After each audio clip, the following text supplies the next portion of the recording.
사도행전 5장 27절에서 41절의 말씀을 가지고 능욕이 기쁨으로 라는 제목으로 함께 말씀을 나누고자 합니다. 하나님을 믿는 삶은 바로 은혜의 삶입니다. 가장 큰 은혜는 무엇보다도 우리가 구원받았다는 은혜죠. 죄의 무거운 짐으로부터 우리가 자유케 된 은혜, 사망으로부터 해방되어 영생을 누리는 그러한 은혜를 하나님께로부터 받았습니다. 그러기에 믿음의 백성 우리들은 은혜의 인생을 이 땅 가운데서도 살아가고 있습니다. 그런데 우리가 오해할 말 것은 은혜를 얻었다고 이 땅에서 시련이 없다, 그런 뜻은 아닙니다. 은혜와 함께 고난이 따라오기 마련입니다. 성경에서 많은 믿음의 위인들, 당연히 그들은 믿음으로 살다가 때로는 고난을 받기도 하였습니다. 그런데 우리 주변에 우리 자신들은 어떻습니까? 우리 성도님들 믿음을 살다 보면 때로는 고난도 겪으시죠.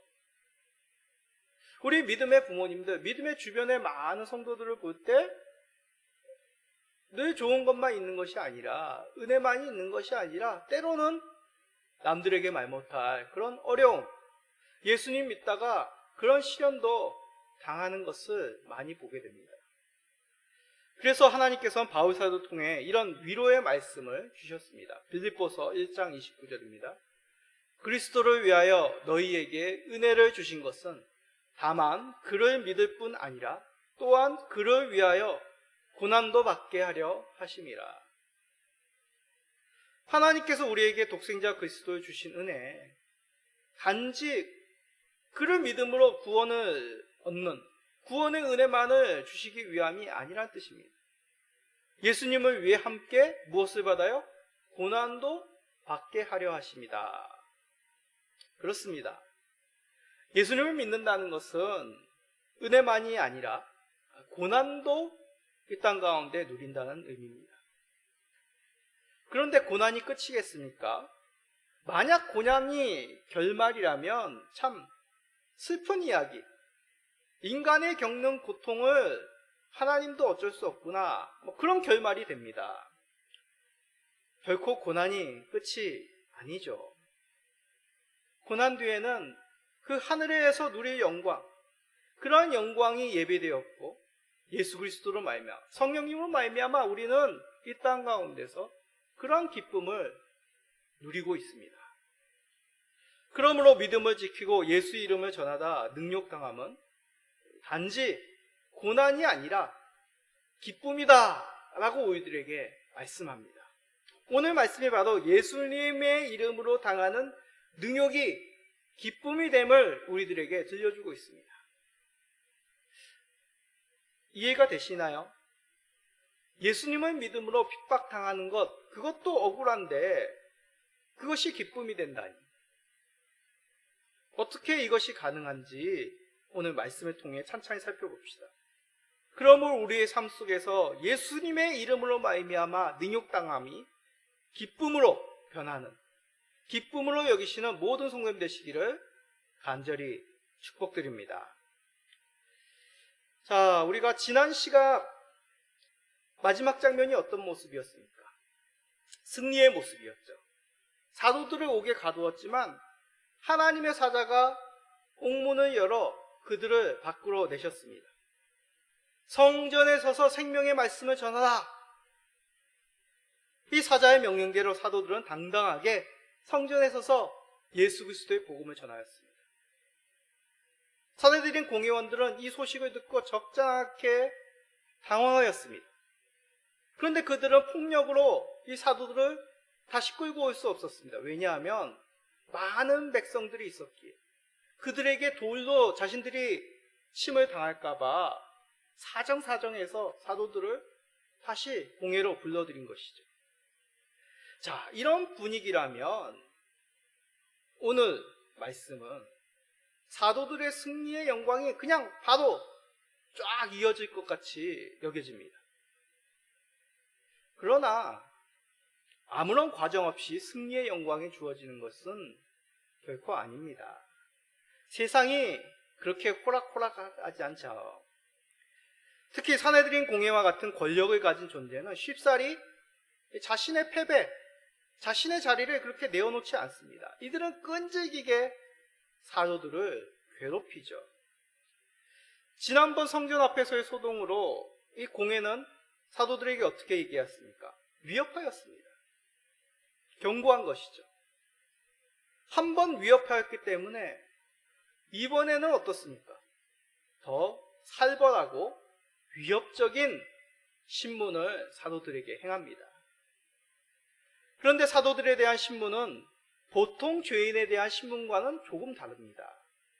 신문의 내용을 한번 본문을 통해 봅시다. 사도행전 5장 28절입니다.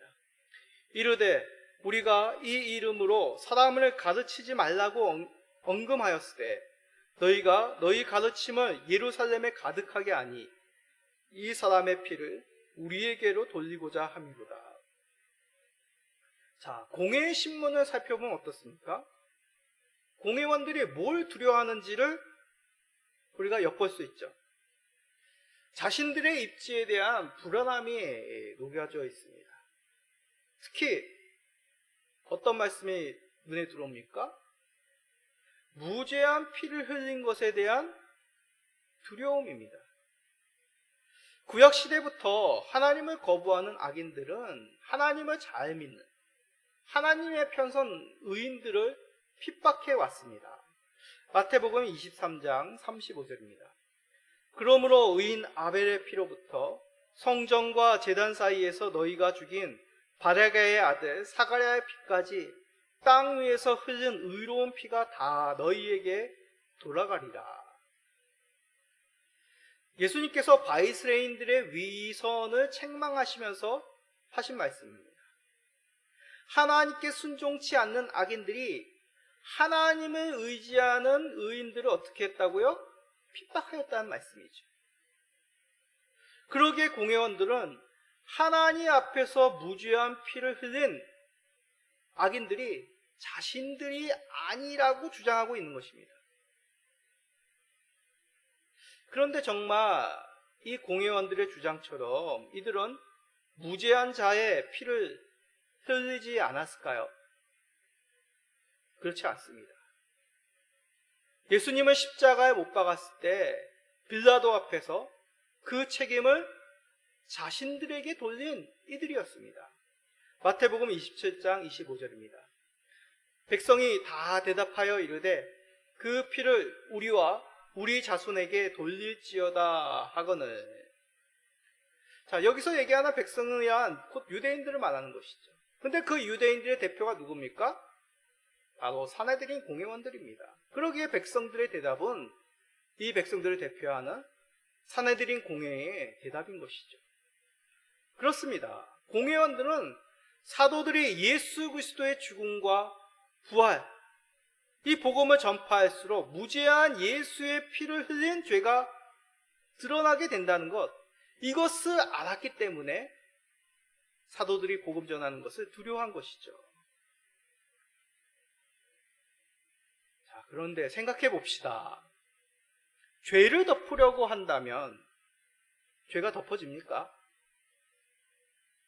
공회원들이 사도들의 복음을 전파를 맡는다고 그 복음이 막히겠습니까? 사도들은 분명히 이것에 대해서 공회원들에게 밝힙니다. 사도행전 5장 29절입니다. 베드로와 사도들이 대답하여 이르되 사람보다 하나님께 순종하는 것이 마땅하니라. 공회원들이 놓치고 있는 것, 정말 중요한 것이죠. 공회원들은 어떻게 생각한다고요? 사도들이 전하는 복음을 막음으로 자신들이 행한 그 죄를 숨길 수 있다라고 생각하였습니다. 그러나 중요한 것은 이들의 생각이 아니죠. 하나님의 뜻입니다. 그러기에 사도들은 잘못 알고 있는 공회원들에게 분명하게 사실을 밝힙니다. 하나님께 순종하는 것이 마땅하니라. 이들의 죄를 거짓과 위협으로 덮는다고 자신의 죄가 해결되는 것이 아니죠. 하나님이 마련하신 진정한 죄 해결의 길이 거짓과 위협으로 자신의 죄를 덮는 것이 아니라는 것입니다. 사도들은 이것을 알았기에 진정한 죄를 해결할 길을, 그 생명의 길을 공회원들에게 전하는 것이죠. 사도행전 5장 30절, 31절에 그 해결의 길이 나와 있습니다. 자, 읽어볼까요? 너희가 나무에 달아 죽인 예수를 우리 조상의 하나님이 살리시고 이스라엘에게 회개함과 죄사함을 주시려고 그를 오른손으로 높이사 임금과 구주로 삼으셨느니라. 아멘. 너희들이 나무에 달아 예수를 죽였다. 사도들은 분명하게 이 사실을 공회원들에게 다시 각인시켜줍니다. 사도들은 이 내용을 우리가 사도행전을 통해 계속 살펴보았지만 설교 때마다 공회에 여러 사람들이 모여있는 회집된 군중들에게 여러 번 강조하여 설교하였습니다. 오순절 설교에서도, 성전 앞 설교에서도 유대인 너희들이 예수님을 십자가에 죽였다라고 분명히 밝히고 있는 것이죠. 사도들이 자기의 동포 유대인들에게, 모여있는 그 군중들에게 이 사실을 알리는 것, 어떤 심정으로 알렸을까요? 너희들이 그런 죄에 저질렀어, 정죄하기 위함이었을까요? 아니면 유대인들에게 그냥 미움을 당하고 싶어가지고 분노함으로 그렇게 얘기한 것일까요? 아닙니다. 있는 그대로 실상을 알리는 것이죠. 무슨 일을 너희들이 저질렀는지 그 깨달음을 주기 위한 간절한 마음으로 군중들에게 이 사실을 알린 것입니다. 잘못된 죄를 저지른 것을 덮고 지난다고 해결되는 것이 아니죠. 이를 깨닫고 돌이켜 그 죄의 문제를 해결한 것이 정말 이들에게 필요한 것이기에 그 당사자들에게 이 사실을 알리는 것입니다. 그래서 덧붙여 하나님께서 마련하신 그 분명한 죄 해결의 길, 생명에 얻는 길을 공회원들에게도 절절한 심정으로 알리는 것이죠. 회개함과 죄 사함을 주시려고 그를 오른손으로 높이사 임금과 구주로 삼으셨느니라. 아멘. 사도들은 이미 이 은혜의 복음을 받았습니다. 이 은혜를 경험하였죠. 그러기에 이 기쁜 소식을 먼저 받은 자들도 이것을 당연히 사랑하는 동포들에게, 안타까운 이 공회원들에게 증언하고 있는 것입니다. 이것은 결코 사도들 속에 있는 어떤 정의감, 어떤 용맹함, 그것으로 이들이 공회원들에게 당당하게 이 사실을 전한 것이 아닙니다. 바로 사도들 속에 있는 성령님께 순종하였기 때문이죠. 사도행전 5장 32절입니다. 우리는 이 일의 증인이요 하나님이 자기에게 순종하는 사람들에게 주신 성령도 그러하니라 하더라. 아멘.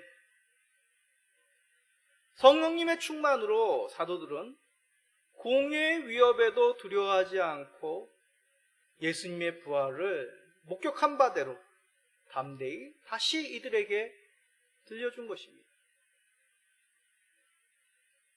이 말씀으로, 이 사도들의 모습으로 우리가 세상에서 주 예수의 이름을 전할 수 있는 근원, 그 힘을 발견하게 됩니다. 세상은 끊임없이 거짓과 위협으로 자신의 죄를 시인하지 않습니다. 부인합니다. 그러면 부인하니까 그대로 내버려둬야 될까요? 아니, 굳이 사실을 인정하지 않고 그 상황을 정확히 애끓는 심정으로 전하는 자들을 미워한다면 솔직히 인간적인 드는 생각은 전할 마음이 생기지 않습니다, 솔직히. 그러나 성령님이 우리 가운데 충만하시면 달라집니다. 성령님은 하나님의 뜻을 부인하는 자들에게 생명의 복음, 구원의 복음을 전하시기를 원하십니다.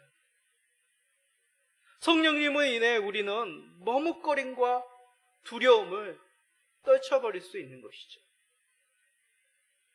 우리들도 성령님의 충만함으로 말미암아 부활해 주신 예수 그리스도를 전하는 모든 성도님 되시기를 간절히 축복드립니다. 자, 그러면 사도들이 성령님께 순종하여 공회 예수의 복음을 전하자. 공회원들은 회개하고 예수님을 믿었을까요? 사도들을 인정해 줬을까요? 우리가 알다시피 그러지 않았죠. 완악한 이들은 어떻게 해요? 더욱 분노하여 사도들을 해하려고 합니다. 자, 말씀을 보세요. 5장 33절에 뭐라고 적혀 있습니까? 그들이 듣고 크게 노하여 사도들을 없이 하고자 할세. 여기서 크게 노하였다라는 것은 원어적으로 정신적으로 톱질을 하였다는 의미입니다. 정신을 톱질을 하면 어떨까요? 여러분, 누가 여러분들 머릿속에 들어와서 정신을 톱질한다. 화가 치미겠죠. 분노한다는 뜻입니다. 크게 분노하였다. 성경에서 유대인들이 크게 분노하면 어떤 행동을 하던가요? 돌로 사람을 칩니다. 돌로 사람을 죽이는 것이죠. 사도들을 공회 밖으로 끌어내어서 돌로 치려, 돌로 이들을 해하려고 하였던 것입니다. 지금 뉴스를 보면 이런 일이 일어나는 소식을 우리가 듣습니다. 그곳이 어디입니까? 아프가니스탄이죠. 여성과 아이들에게 기본적인 권리를 보장하라는 그러한 당연한 인간으로서의 그 권리를 주장하는 시위대들에게 무차별적으로 총격을 가한다는 소식을 듣습니다. 집마다 총으로 무장한 탈레반이 침입하여서 아프가니스탄 정부에 협조한, 또한 그것을 구호하기 위하여 보호하기 위한 서방 세계에 협조한 사람들 수색하고 발견하면 끌어내어 그 즉시로 총살시킨다고 합니다. 이들의 모습 속에서는 기본적인 인간성, 법도 없고 이성도 없습니다. 그저 분노와 폭력. 그런데 이런 이성을 잃은 자들이 바로 사도들에게 하나님의 구원의 뜻을 들은 공회원들이었다는 것이죠. 사도들에게는 절대절명의 위기의 순간입니다. 그런데 놀랍게도 이 위기의 순간, 사도들이 순교할 때가 아니었습니다. 의외의 사람이 나서서 뜻밖의 의견을 내었죠.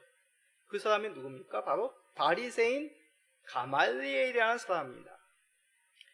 이 가말리엘은 그 당시 저명한 랍비인 힐렐의 손자인과 동시에 힐렐의 문화생이었다고 합니다. 그래서 유대인들에게 존경받는 율법사 중에 대표적인 사람이 이 가말리엘이라는 사람이었습니다. 근데 그 사람이 누구였어요? 바리새인이었죠. 그 공회의 다수는 사두개인들이었는데 그들과는 조금 다른 신앙을 가지고 있는 바리새인의 대표자였습니다. 사두개인들과 다른 결을 가진다고 해서 이 바리새인들이 예수님의 십자가의 복음에 결코 동조하거나 협조하지 않았죠. 예수님의 십자가에 못 박은 중심이었던 인물들이 누구예요? 바리새인들이었습니다. 그 무리의 대표였던 자가 바로 가말리엘 사람이었고요. 그런 인물이 지금 사도들에게 닥친 절대절명의 위기의 순간 가운데 나서서 섣부른 판단을 하지 말라. 조심하자는 이성적인 의견을 내는 것입니다. 그러면서 그는 덧붙여 과거에 있었던 두 가지 사건을 예를 듭니다. 하나는 드다의 사건이고 다른 하나는 갈릴리 유다의 사건입니다. 성경에서 얘기하기를 간략하게 설명하면 드다는 약 400명이나 되는 사람을 모아서 그 당시에 선동을 일으켰다고 합니다. 반란을 일으킨 것이죠. 그런데 어떻습니까? 결말은 이 드다라는 사람이 먼저 죽자 이 400명은 그 세력은 뿔뿔이 흩어지게 되었던 것이죠. 갈릴리 유다도 마찬가지입니다. 갈릴리 유다도 백성을 선동하였으나 역시 많이 그를 따르는 사람들도 다 흩어졌다고 합니다. 자, 요세푸스라는 이 당시 유대의 역사학자, 그 후사람이죠. 그 후에 요세푸스라는 유대의 역사학자는 이 두 인물이 중심된 반란에 대해서 또한 역사적으로 기술을 하는 그런 기록이 있습니다. 그런데 또 학자들은 그 기록이 정확히 가말리엘이 언급하는 사건과는 일치하지 않는다는 또 의견도 내기 때문에 뭐 그런 것이 있었다, 그런 기록이 있었다라는 정도만 무슨 의미겠습니까? 분명한 역사적인 사건이었다는 것이죠. 그런 사람들이 있었습니다. 이 요세푸스의 기록에 의하면 헤롯 대왕이 죽고 나서 1만 건이나 되는 그런 반란들이, 크고 작은 반란들이 일어났다고 합니다. 그 당시의 모습이 그랬던 것이죠. 그러기에 중요한 내용은 무엇입니까? 사도들의 행위가 사람에게서 났으면 시간이 지나면 무너질 것이지만 하나님께로부터 났으면 어떻게 해요? 결코 무너뜨릴 수 없다라는 것을 이 가말리엘을 통하여 공회원들에게 알린다는 것이죠. 자, 사도행전 5장 38, 39절 그 내용이 있습니다. 자, 읽어봅시다. 이제 내가 너희에게 말하노니 이 사람들을 상관하지 말고 버려두라. 이 사상과 이 소행이 사람으로부터 났으면 무너질 것이요 만일 하나님께로부터 났으면 너희가 그들을 무너뜨릴 수 없겠고 도리어 하나님을 대적하는 자가 될까 하노라 하니. 우리는 이 가말리엘이라는 이 율법사가 사도들에 대해서, 예수님에 대해서 정확하게 어떠한 마음이었는지 우리는 기록들을 통해서 알 수는 없습니다. 정확히 알 수 없어요. 믿음이 있는지, 아니면 다수의 사도계인처럼 이 사도들에 대해서 적대적인 심정이었는지 정확한 것은 그의 생각을, 그의 마음을 우리는 알 수 없습니다. 또한 그의 의견은 지혜이기는 하지만 100% 절대적으로 지지할 수는 없습니다. 그런 진리는 될 수가 없는 것이죠. 자, 생각해 보십시오. 잘못된 사상과 지식으로 오랫동안 많은 사람들에게 피해를 주고 하나님의 섬기는 것을 막아선 사례들이 많습니다. 그런데 가말리엘의 주장대로 그냥 내버려 둔다면 그게 선일까요? 지금도 각종 이단들이 하나님의 말씀을 어그러뜨리고 교회와 성도들과 사회를 미혹하는 일들이 많습니다. 그런데 그것에 대해서 경각심을 가지고 반응한 것, 가말리엘 가르침이라면 그것은 옳은 방향이 아니라는 얘기가 됩니다. 그러기에 방관하고 내버려 두는 것만이 절대적으로 옳은 진리는 아니죠. 그런데 가말리엘의 주장은 어떠한 효과가 있습니까? 가말리엘의 의견으로 이성을 잃고 분불이 날뛰던 이 공회원들, 사도들을 해하려고 하는 큰 죄를 멈추게 하는 효과가 있었습니다. 그러나 더 중요한 것은 마지막 그의 의견이죠. 하나님의 뜻은 결코 사람의 힘으로, 사람의 손에 의해서 무너지지 않는다는 진리를 공회원들에게 다시 새긴다는 것이죠. 하나님의 뜻을 전하는 자, 그들을 박해함은 하나님을 대적하니라는 것을 경고하며 가말리엘의 입을 통하여 전하고 있습니다. 이 가말리엘이라는 사람은 사도들에 대해서 결코 호의적이 않는 그 무리를 이끄는 대표자임에도 그런 말을 공회원들에게 들려주고 있는 것이죠. 이처럼 우회의 인물이 하나님의 뜻을 밝히 증거하는 사건은 성경 속에서 우리가 찾아보면 얼마든지 있습니다. 자, 구약에 이스라엘의 출애굽할 당시 가나안 땅으로 나갈 때 등장한 거짓 선지자 발람을 기억하실 것입니다. 강대한 이스라엘을 두려워한 모압왕 발락, 모압왕 이름은 발락이고 거짓 선지자 이름은 발람입니다. 이름이 비슷하죠. 이 모압왕 발락은 발람을 매수하여 이스라엘을 저주하려고 합니다. 그러나 하나님의 강권으로 발람의 입을 저주하는 입이 아니라 어떠한 입을 바꾸십니까? 축복하는 입으로 바꾸시죠.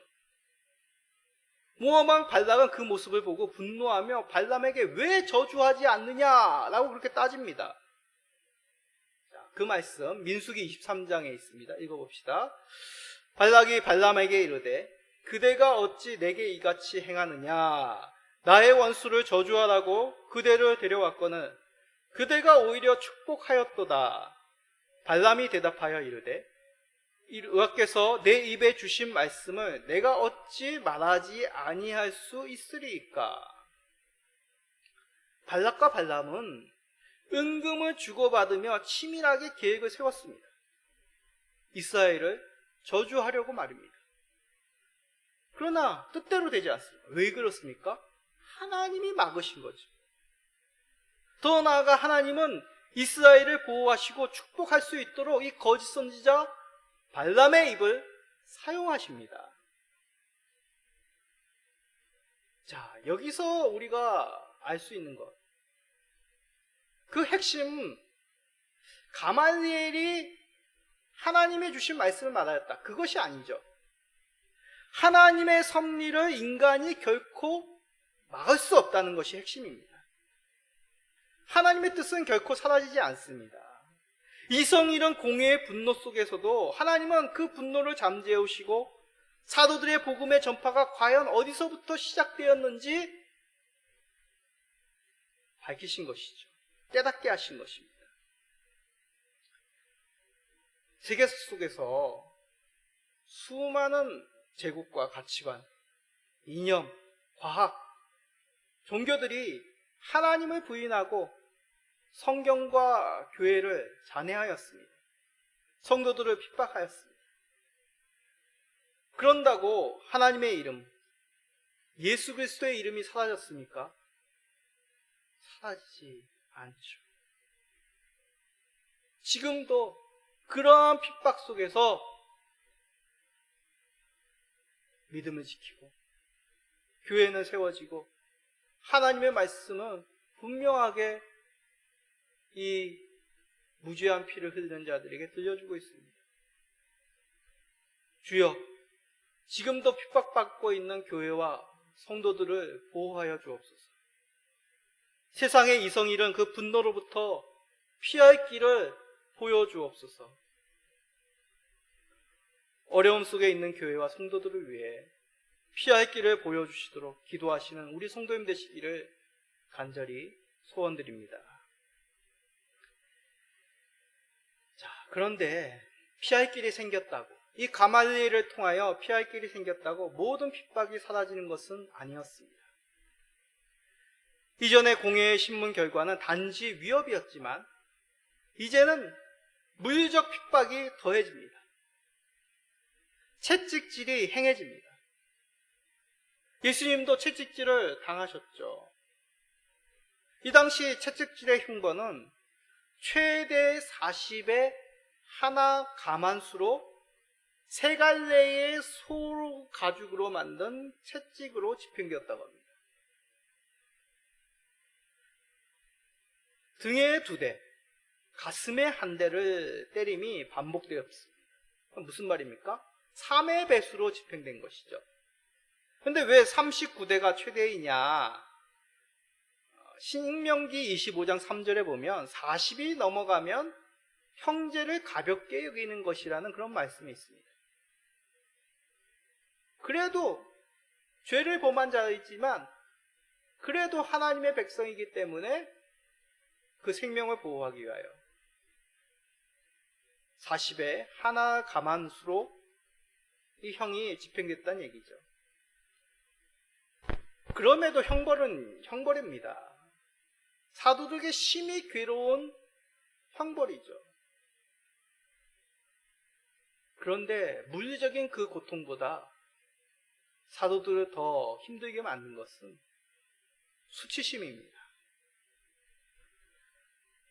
물론 채찍으로 인한 고통도 심하였죠. 우리 성도님들 매를 맞아보신 경험이 있습니까? 저는 가장 이 설교를 주면서 가장 아픈 매가 뭐였나 생각해보니까 중학생 때였나요? 그때는 좀 남자 중학교고 그 당시에는 좀 이제 학교 체벌이 좀 강했습니다. 그래서 종종 선생님 중에는 이제 학기채 아시죠? 그 학기채를 잘라서 들고 다니는 선생님이 계셨는데 교복 입은 바지죠. 그래도 몇 대 맞은 기억이 있는데 쓰러지지 않은 것이 다행일 정도로 아픈 기억이 있습니다.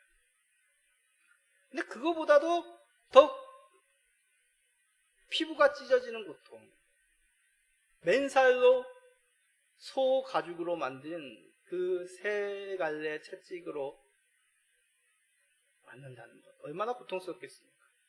그러나 더 힘들게 맞는 것은 무슨 윤리적이나 법적으로 어긋난 일을 한 것도 아닌데 하나님의 뜻을 따라 생명의 복음을 전한 것뿐인데 그 결과가 죄인처럼 취급을 당하여 형벌을 받는다는 그 수치심이 이 사도들에게는 아마 더 크지 않았을까요?